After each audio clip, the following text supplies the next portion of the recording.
Magandang tanghali, bagong Pilipinas. Una sa ating mga balita.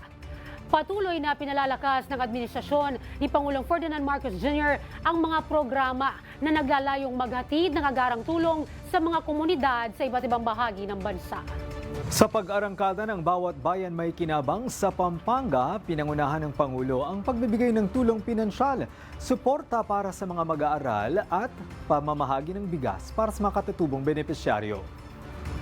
Bahagi ito ng patuloy na hakbang ng pamahalaan upang maibsan ang epekto ng pagtaas ng presyo ng mga pangunahing bilihin at mas mailapit ang mga serbisyo ng pamahalaan sa mga mamamayan. Narito ang report.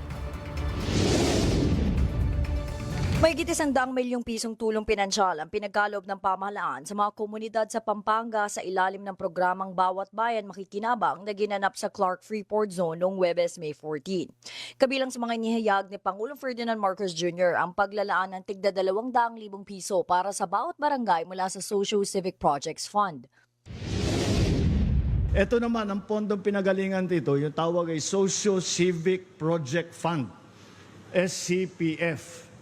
Ito po, ang ginawa po naman namin dyan, kada barangay, bibigyan natin ng tigda 200,000 piso. Okay, 200,000 bawat barangay. Ang hiningi lang namin sa mga barangay officials na yung 100,000 na doon, kalahati nun, ay gagamitin natin pang scholarship.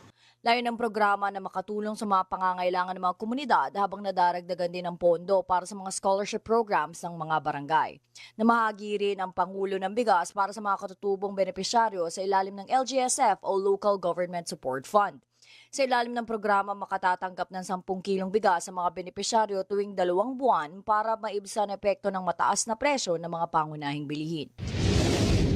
Hanggat kaya ng pamahalaan ay gagawin namin. Gagawa kami ng programang kagaya nito upang tumulong sa ating mga minamahal na kababayan. Para sa totoong balita sa Bagong Pilipinas, Naj Miravalles, 13 sa tanghali, Congress TV.